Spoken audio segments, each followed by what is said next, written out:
Саламатсыңар балдар. Силер менен 7 класстын алгебра курсун окуп үйрөнүүгө арналган кезектеги телесабагыбызды баштайбыз. Биз бүгүнкү сабакта дагы алгебра окуу китебиндеги кезектеги бир жаңы тема менен таанышабыз. Ал үчүн алгач мен силерге бир нече материалдарды көрсөтүп өтөйүн. Андан кийин гана теманы айтамын. Келгиле, анда эмесе экранга көңүл буралык. Мынакей экранда силер бир нече предметтерди көрүп турасыңар. Биринчи силер көрүп турган фигура, бул геометриялык фигура, тегерек. Бул тегеректин аянты S барабар π r квадрат экендигин силер 6 класста таанышкансыңар. Бул тегеректин аянты. Эмнеден көз каранды балдар тегеректин аянты? Албетте, тегеректин аянты R же тегеректин радиусунан көз каранды. Бул жерде π деген турактуу сан болчу. Андан кийин силер темирден жасалган брусту көрүп турасыңар. Демек, мунун массасын табыш үчүн анын тыгыздыгын жана көлөмүн билишиңер керек эле.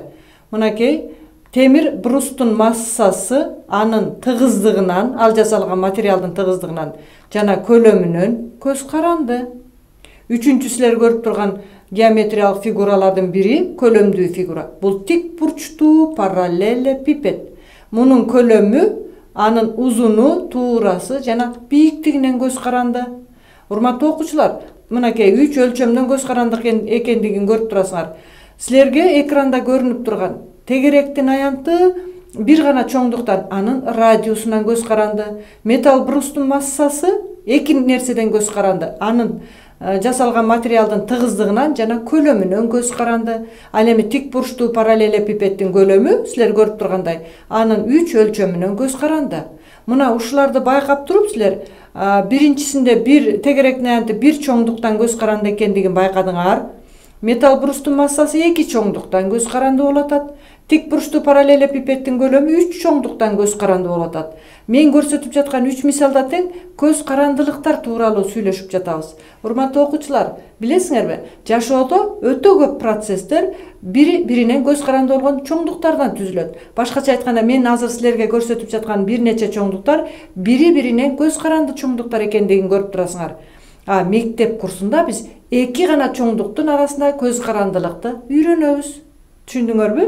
Азыркы менин берген мисалымда бир нече чоңдуктардын арасында көз карандылыктарды байкадыңар эле. Мектеп курсунда биз 2 гана чоңдуктун арасындагы көз карандылыкты карайбыз. Мисалы, экранда силер көрүп турган P барабар 3a. Бул эмненин формуласы болушу мүмкүн? Эстеп көргүлөчү. Ооба балдар, бул тең жактуу 3 бурчтуктун периметринин формуласы. Тең жактуу 3 бурчтуктун 3 жагы барабар да, анын периметрин табыш үчүн 3a деп жазып койсок болот. Эгерде тең жактуу 3 бурчтуктун жагы a 2 см болсо, мунун периметри 6 см болот. Эгерде жагы a барабар 4 см болсо, анда анын периметри 12 см болот. Эгерде тең жактуу 3 бурчтуктун жагы a барабар 8 см болсо, периметри 24 см чыгат. Көрүп жатасыңарбы?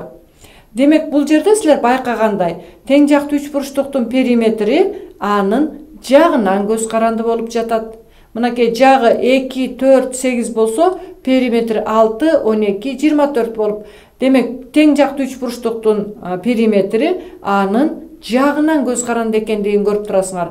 Анда бул жерде тең жактуу 3 бурчтуктун жагы менен периметрин арасындагы көз карандылыкты мисал катары карадык. Эми балдар, кийинки мисалды карап көргүлөчү. 21 кг пахтанын уругунан 5,1 кг май алынган. 7 кг пахтанын уругунан канча май алынат деген тапшырма берилген. Бул 6 класста өтүлгөн көз карандылык деген теманы өткөндө. Албетте, силер көрүп тургандай сүрөттөгү пахтанын уругунун массасынан алынган майдын массасы көз каранды. Түз пропорциялаш деп өткөнбүз, эсиңерде барбы? Пахтанын уругунун массасынан алынган майдын массасы көз каранды экендигин силер түз пропорциялаштык катары 6 класста таанышкансыңар.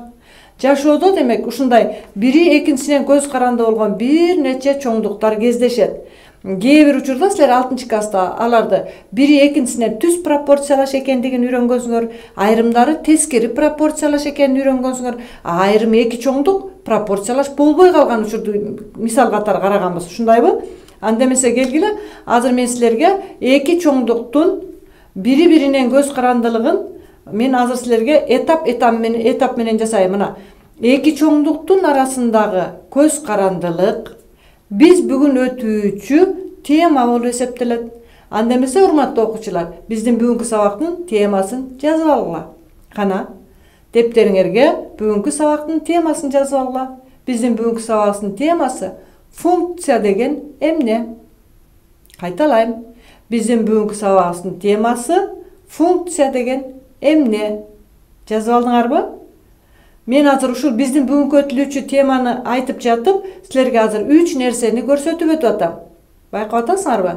Эки чоңдуктун арасындагы көз карандылыкты жаздыкпы? Анда ушул эки чоңдуктун арасындагы көз карандылыкты түшүндүрүүнүн астында мен эки чоңдукту мындан ары эки өзгөрмө деп карайм. Жакшылап көңүл бурабыз. Бүгүнкү теманы түшүндүрүп жатып, эки чоңдуктун арасындагы көз карандылык жөнүндө сүйлөшөрдөн мурда эки чоңдукту мен эки өзгөрмө деп карайм. Эки өзгөрмө, бирөөсү көз каранды эмес өзгөрмө, бирөөсү көз каранды өзгөрмө. Мындан ары көз каранды эмес өзгөрмөнү биз маанилери эрктүү тандалуучу А деп карайын. Маанилери эрктүү тандалуучу А деп карайын. Анын маанилери менен аныкталуучу бул көз каранды өзгөрмө болуп эсептелет. Урматтуу окуучулар, азыр мен түшүндүрүп жаткан функция деген эмне деген темада негизги түшүнүк катары эки чоңдуктун арасындагы көз карандылык экен деп түшүнүшүңөр керек. Кайталайм. Алгебра курсунда функция деген бул эки чоңдуктун арасындагы көз карандылык. Эки чоңдукту биз мындан ары эки өзгөрмө деп карайлы деп түшүндүрүп жатам.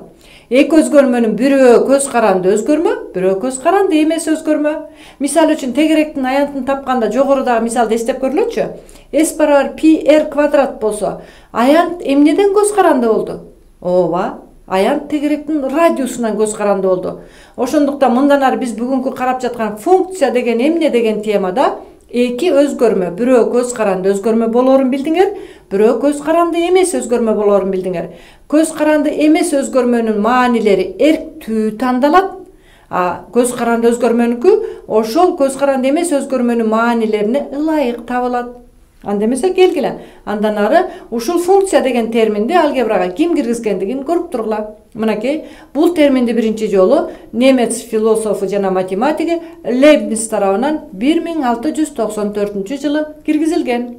Анда биздин бүгүнкү теманын негизги көзөгүн түзгөн функциянын эрежесин көрсөтөйүн. Көз каранды эмес өзгөрмөнүн ар бир маанисине көз каранды өзгөрмөнүн жалгыз мааниси туура келгендей көз карандылык функция деп аталат. Кана балдар, экрандагы эрежени жакшылап ичиңерден бир сыйра окуп чыккылачы. Көз каранды эмес өзгөрмөнүн ар бир маанисине көз каранды өзгөрмөнүн жалгыз мааниси туура келгендей көз карандылык функция деп аталат. Бул эреже силердин окуу китебиңерде жазылып турат. Эми балдар, экранда силер үйлөрдү көрүп турасыңар. Көп кабаттуу үйдү көрүп турасыңар. Ушул көп кабаттуу үйдө жашаган адамдардын көптүгүн мен X деп белгилейин. Кайталайм. Ушул көп кабаттуу үйдүн ичинде жашаган бардык жашоочулардын көптүгүн мен X деп белгилейин. Алар жашаган үйдүн же квартиралардын номерлеринин көптүгүн мен Y дейин. Анда бул жерде бир эреже бар. Көптүктөрдүн арасындагы туура келүүчүлүк эрежени айтайын. Үйдүн ар бир жашоочусуна анын жашаган квартирасынын номери туура келет. Ушундайбы балдар? Үйдүн ар бир жашоочусуна ал жашаган квартиранын номери туура келет. Анда бул үйдө жашаган адамдардын ар биринин квартиранын номери туура келгендиги биз бүгүн өтүп жаткан функция менен кандай байланышат болду экен? Жана биз бул жерде айтып өтпөдүкпү? Функция болуш үчүн эки өзгөрмө болот деп. Көз каранды эмес өзгөрмө, көз каранды өзгөрмө. Азыркы биз көрүп жаткандай эле, демек ар бир үйдүн жашоочусу деген бир көптүктүн элементтерин түзөт, квартиранын номерлеринин көптүгү экинчи көптүктүн элементтерин түзүп атат. Анда келгиле кайрадан ушул мисалды уланталык. Үйдүн ар бир жашоочусуна ал жашаган квартиранын номери туура келет дейбиз. Мисал үчүн Бектенге 7-чи номердеги квартирада жашайт. Бул жерде Асановдор экөө экен. Буларга 46-чы номердеги квартира туура келет. Бул жерде бир үй бүлө турат. 4 Бакировдордун үй бүлөсү дейт. Буларга 29 номердеги квартиранын номери туура келет. Эми ушул жерде карагылачы балдар.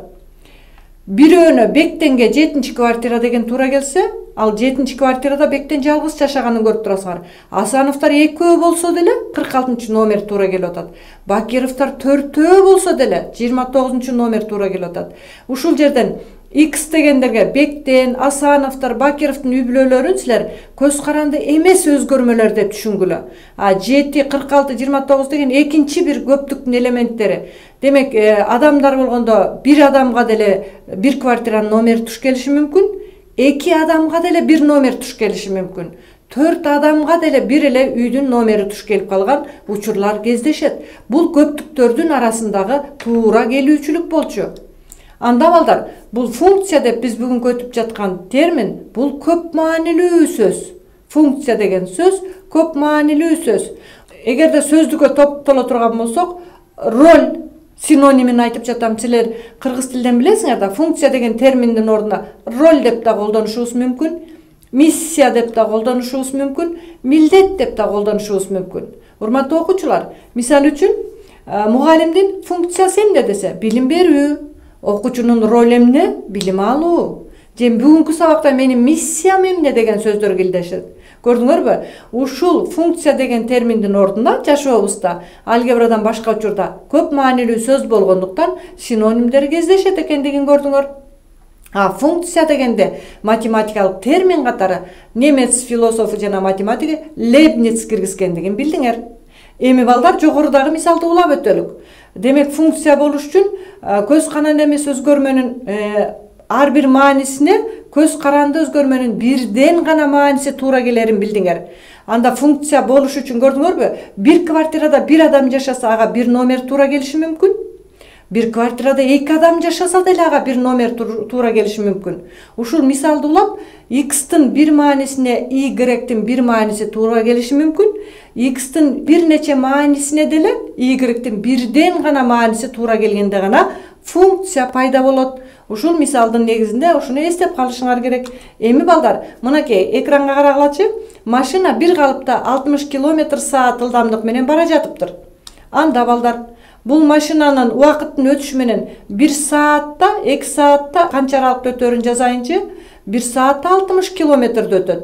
2 саатта 120 километрди өтөт. Анда бул машинанын басып өткөн аралыгын S барабар 60 көбөйтүү T деген формула менен берүүгө болот. Анда бул формуланын негизинде эки чоңдук пайда болуп атат. Байкагылачы, өтүлгөн аралык же өтүлгөн жол, анан убакыт. Өтүлгөн аралык убакыттан көз каранды болуп жатат. Анда булар кимиси көз каранды өзгөрмө экендигин, кимиси көз каранды эмес өзгөрмө экендигин карап өтөлүк. Өтүлгөн аралык көз каранды өзгөрмө болуп эсептелет, убакыт көз каранды эмес өзгөрмө. Убакытка жараша аралык келип чыгып атат. Демек, аралык убакыттан көз каранды. Көз каранды эмес өзгөрмөнү мындан ары балдар алгебрада аргумент деп атап койсоңор болот. Мынакей силердин окуу китеңерде көз каранды эмес өзгөрмөнү аргумент деп да айтып койсо болот. Көз каранды өзгөрмөнү аргументтен функция деп да айтабыз. Кана дептериңерге жазып койгулачы. Функция деген эмне деген темада эки өзгөрмө жөнүндө сүйлөшүп жатабыз. Көз каранды өзгөрмө, көз каранды эмес өзгөрмө. Көз каранды эмес өзгөрмөнү аргумент деп да атайбыз. Көз каранды өзгөрмөнү аргументтен функция деп да айтып атабыз.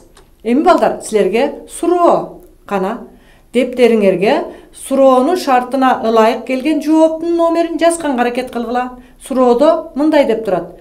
Узуну 3 метр болгон тик бурчтук формасындагы шырдактын аянты эмнеден көз каранды? Суроону кайра бир жолу окуйун. Узуну 3 метр болгон тик бурчтук формасындагы шырдактын аянты эмнеден көз каранды? Мына биздин улуттук буюмдардын бири болгон шырдакты көрүп турасыңар. Жооптор турат. Анын аянты массасынан көз каранды, туурасынан көз каранды, түсүнөн көз каранды жана периметринен көз каранды. Кайсыл жоопту туура деп эсептесеңер, ошол жооптун номерин дептериңерге жазып алгыла. Кана узуну 3 метр болгон тик бурчтук формасындагы шырдактын аянты эмнеден көз каранды? Ооба балдар, Шырдактын аянты силер билгендей S барабар AB.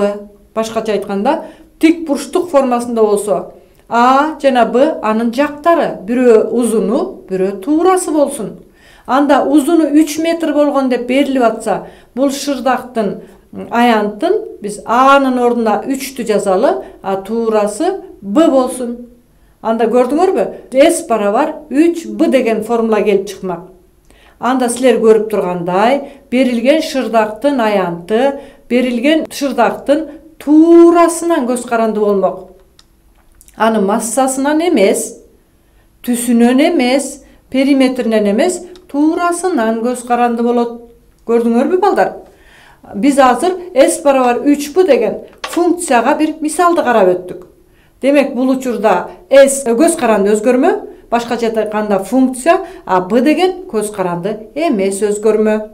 Кайталайм. Ушул мисалдын чегинде V көз каранды эмес өзгөрмө экендигин көрүп турасыңар.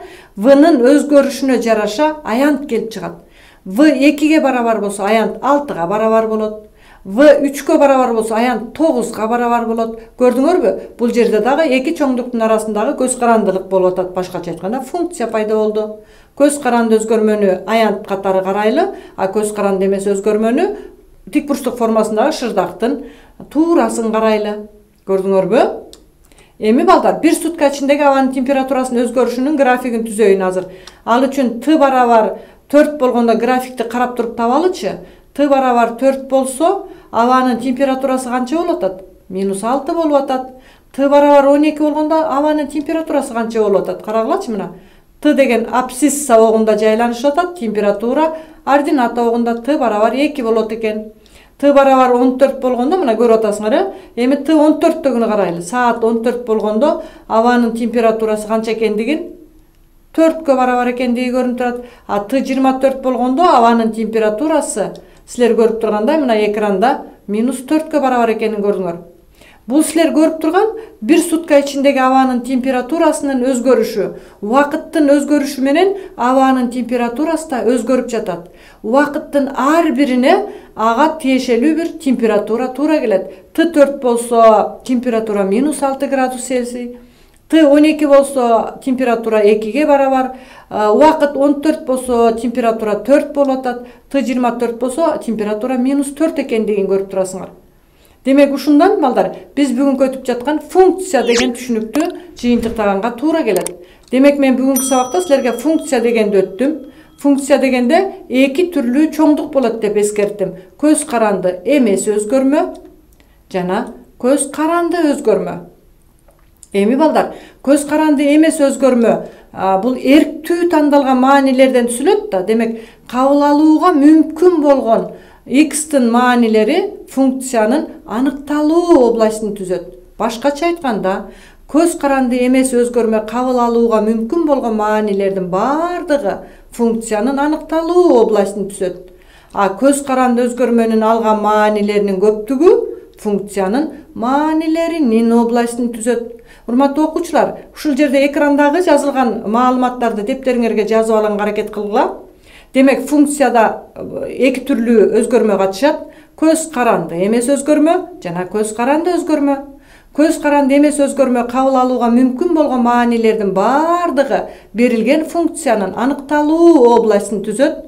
А көз каранды өзгөрмөнүн алган маанилеринин бардыгы функциянын маанилеринин областын түзөт. Урматтуу окуучулар, азыр мен сабакты жыйынтыктар арасында бүгүн биз сабакта эмнелерди үйрөндүк, ошолорду бир сыйра санап өтөйүн. Мен бүгүнкү сабакта функция деген эмне деген суроого жооп бердим. Башкача айтканда, эки чоңдуктун арасындагы көз карандылыкты биз алгебрада функция дейбиз.